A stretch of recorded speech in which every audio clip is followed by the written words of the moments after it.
Nous appelons Madame Fatou Bintou Sarr, que vous applaudissez très fort, s'il vous plaît.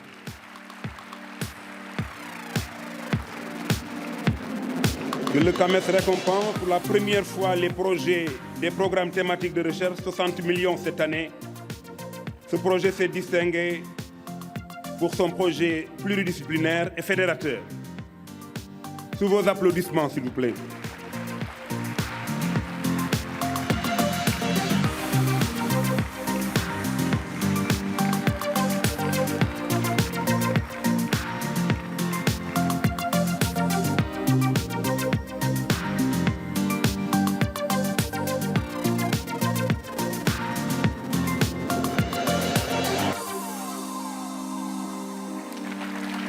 Madame Fatou Bintou Sarr,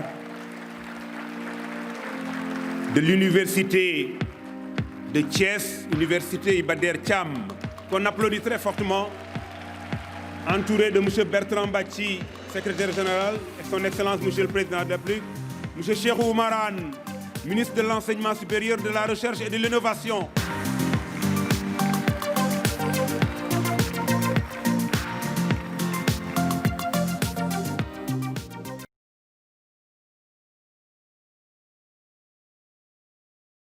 Monsieur le secrétaire général du Conseil africain et malgache pour l'enseignement supérieur, Excellences, Mesdames, Messieurs les ambassadeurs, Mesdames, Messieurs les recteurs, Mesdames, Messieurs les membres du corps enseignant, je voudrais à ce propos saluer la qualité de votre assistance. Le ministre de l'Éducation, de l'Enseignement supérieur me disait tout à l'heure que nous avons dans cet amphithéâtre aujourd'hui plus de 400 enseignants de rang A. Je n'avais jamais vu autant de concentration de professeurs, de docteurs d'État et de docteurs réunis. Soyez-en remerciés. Chers membres du personnel administratif, chers étudiants, Mesdames et Messieurs, je voudrais d'abord souhaiter la bienvenue et un agréable séjour à nos hôtes qui ont tenu à faire le déplacement jusqu'à Dakar, malgré les contraintes liées à la pandémie de Covid-19. Je salue également tous les participants qui suivent cette cérémonie en mode virtuel. Cette première édition du prix Macky Sall pour la recherche, dotée d'un montant de 60 millions de francs CFA, fait suite aux deuxièmes journées scientifiques du CAMES, tenues en novembre 2015, ici même à Dakar. Et j'avais à cette occasion fait un don, on doit dire une contribution de ce montant de 500 millions au CAMES comme soutien à la mise en œuvre de son plan stratégique de développement. Je me réjouis de savoir que ce montant a fait l'objet d'un dépôt, de la création d'abord du fonds Macky Sall pour la recherche. Et c'est une décision du CAMES, pas une décision du président du Sénégal. Je voudrais d'abord vous remercier, Monsieur le secrétaire général, ainsi que les membres de votre haute institution pour cette reconnaissance. 2015, c'était 500 millions. Je voudrais vous dire, Monsieur le secrétaire général, 2020, ce sera encore 500 millions pour en faire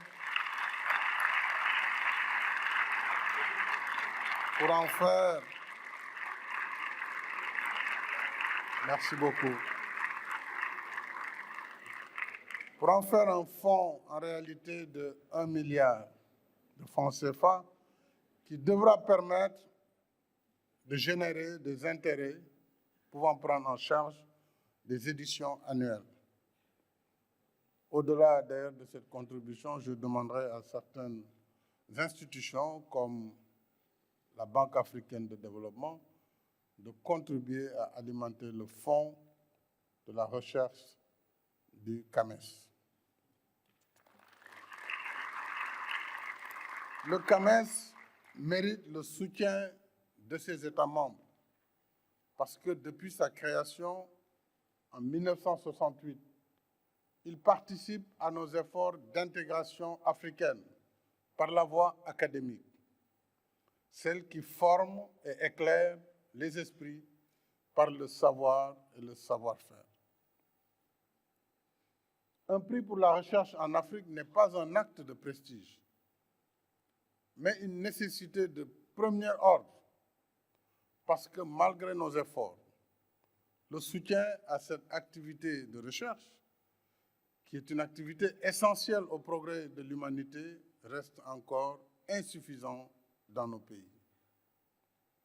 Au demeurant, dans ma vie antérieure, celle de géologue débutant, je n'ai pas duré, il faut le dire, j'ai également fait quelques recherches de prospection et on sait bien sûr les difficultés qu'il y a autour du chercheur de trouver de petits appareils, de trouver de petits montants pour faire les déplacements des étudiants, pour faire la recherche de ceci ou de cela, ou payer telle ou telle analyse.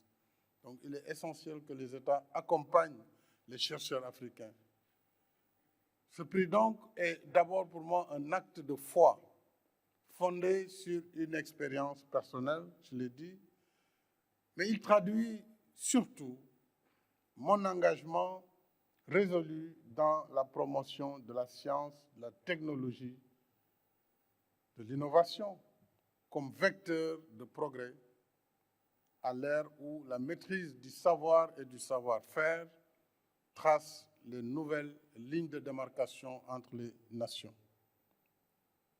C'est dans le même esprit que je parraine l'initiative continentale du Next Einstein Forum et que le Sénégal préside par ailleurs le comité des 10 chefs d'État et de gouvernement de l'Union africaine chargé de promouvoir l'éducation, la science et la technologie en Afrique.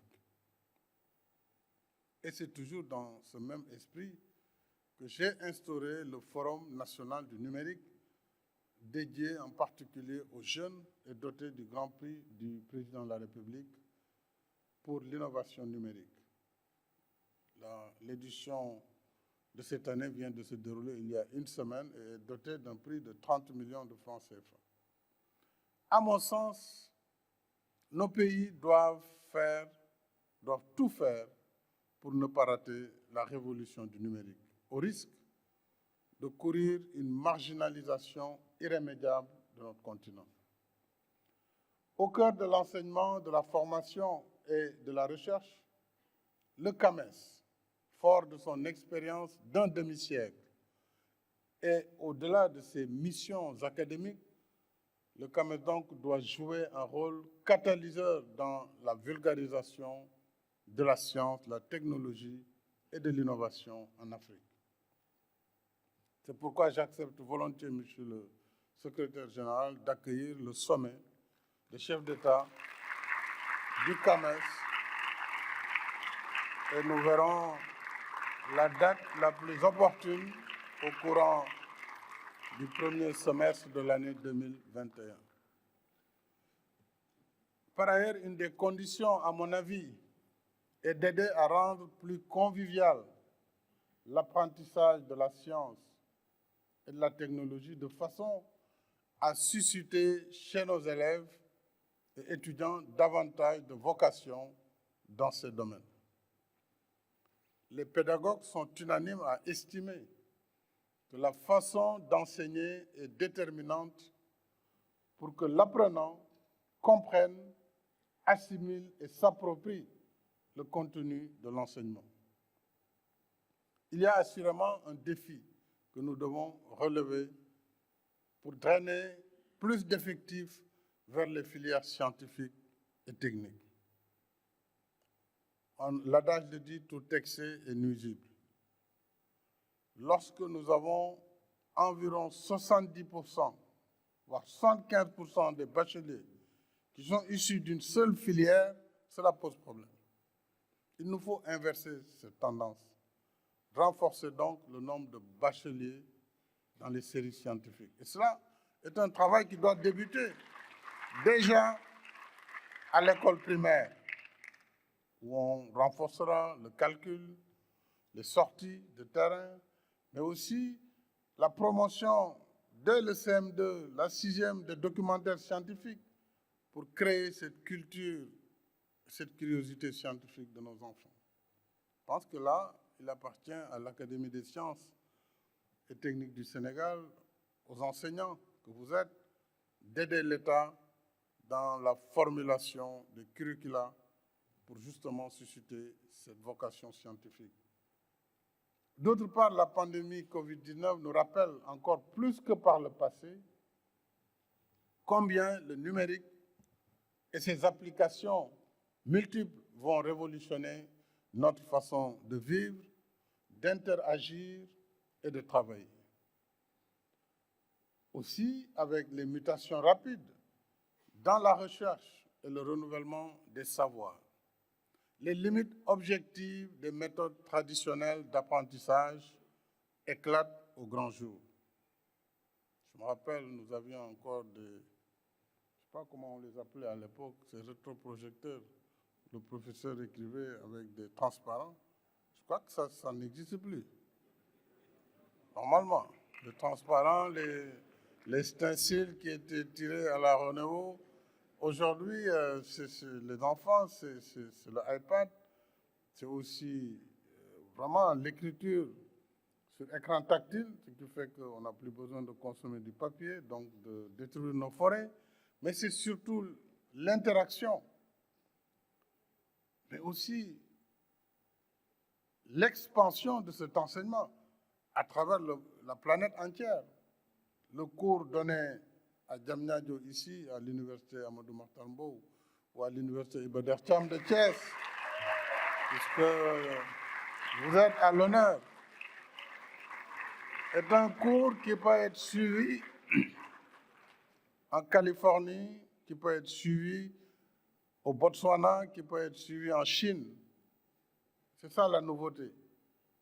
C'est pourquoi, au-delà de l'UVS, il appartient à toutes nos universités de se mettre au numérique véritablement, si elles ne veulent pas être abandonnées sur le chemin.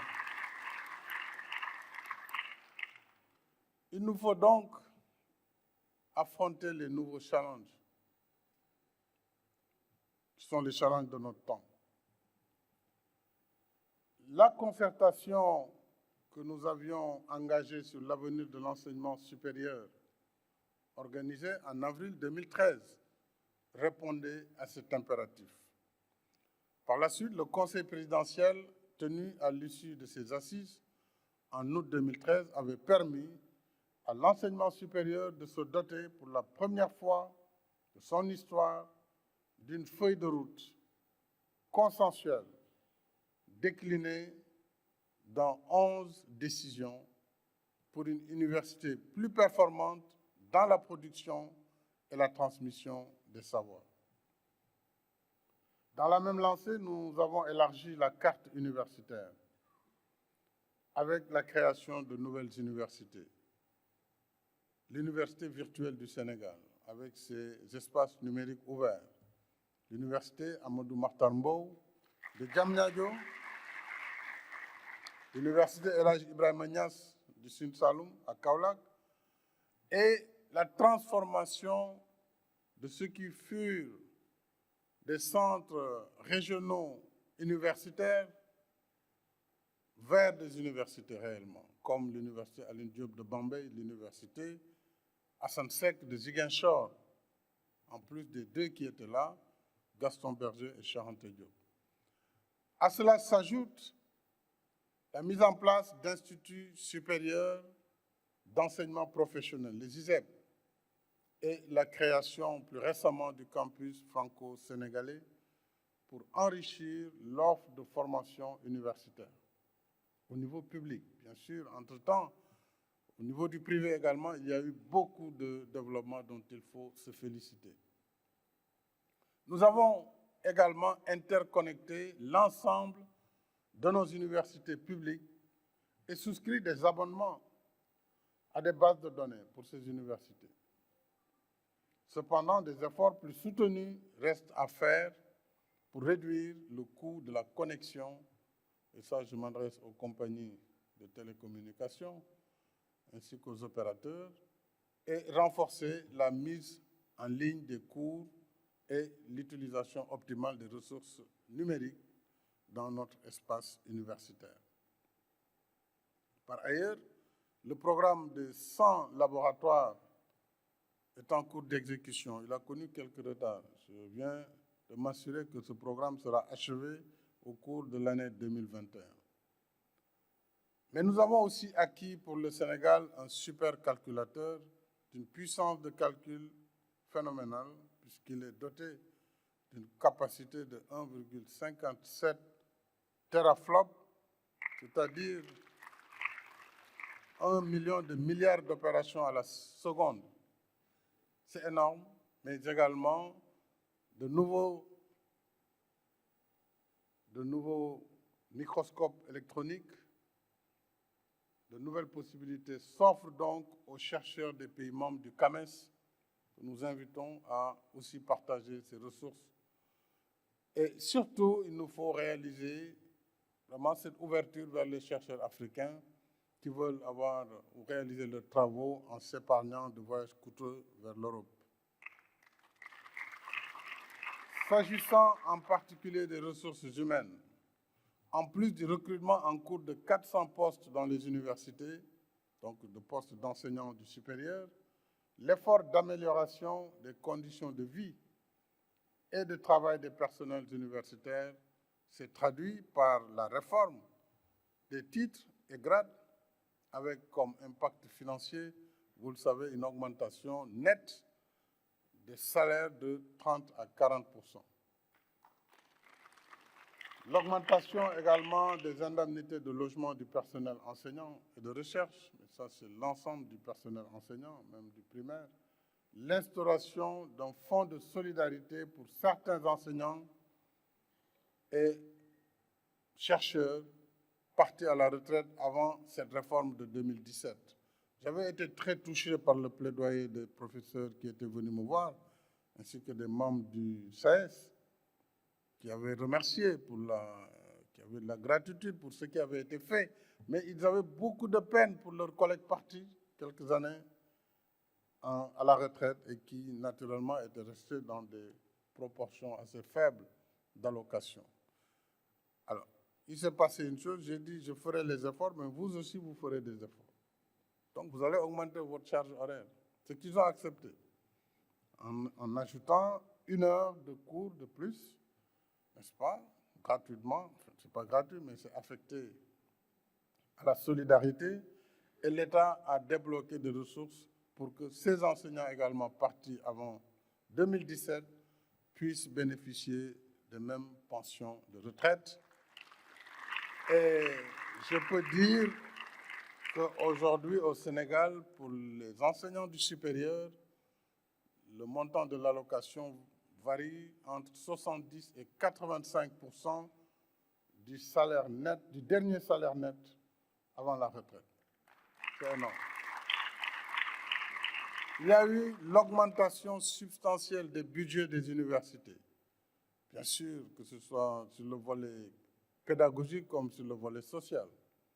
Il y a surtout le relèvement des indemnités des directeurs centraux, des universités, des doyens de facultés, des directeurs d'UFR, des assesseurs et directeurs adjoints d'UFR, mais aussi des chefs de département et de section, ainsi que de hauts responsables du personnel administratif, technique et de service. Cette politique volontariste, mesdames et messieurs, correspond à l'idée que je me fais de la vocation de l'université de rester un pôle d'excellence attractif et non un pôle de violence. Un pôle d'excellence attractif afin qu'elle joue pleinement son rôle d'avant-garde dans notre quête collective du progrès par la transmission du savoir, de la recherche et l'innovation. Cette vocation s'est d'ailleurs manifestée dans la lutte contre la COVID-19 avec la production de gel hydroalcoolique par différents établissements universitaires. C'est le moment de vous féliciter et de vous remercier. Mais également la mise au point d'un respirateur artificiel par l'École polytechnique de Thiès. Je vois que le président du conseil, chaque fois qu'il s'agit de Thiès, en tout cas, bravo pour l'EPT. Je salue et encourage toutes ces initiatives qui contribuent à la solution de nos problèmes contemporains et qui méritent le soutien de l'État et du secteur privé. Pour cette première édition de notre prix, je suis heureux de savoir que le jury a retenu le projet fédérateur The African Life Story of COVID-19, sous le sobriquet ALSO COVID-19, dont l'objectif vise à mieux comprendre la dynamique de la COVID-19 dans les pays de l'espace CAMES et en tirer les leçons pour accroître leur résilience face aux maladies émergentes. Je félicite chaleureusement Madame Fatou Bintou Sarr, professeure de physiologie à l'Université Iba Der Thiam de Thiès, et toute son équipe pour cette belle performance marquée du sceau de l'excellence et du panafricanisme. Madame le professeur, l'histoire retiendra que par vos efforts et votre mérite, vous êtes la pionnière de ce prix du CAMES. Je félicite en même temps le secrétaire général du CAMES, professeur Bachi, pour son engagement en faveur de la recherche et de l'enseignement supérieur en Afrique. Le ministre Cheikh Omar Anne, ministre de l'Enseignement supérieur, de la Recherche et de l'Innovation, également pour son engagement, le président et les membres du jury, ainsi que tous ceux qui ont aidé à l'organisation de cette cérémonie. Je reste confiant que grâce à la recherche scientifique que nous aurons aujourd'hui, cette recherche scientifique, nous vaincrons la pandémie de Covid-19 pour tenir notre prochaine édition du prix Macky Sall pour la recherche en mode totalement présentiel. Je vous remercie de votre aimable attention.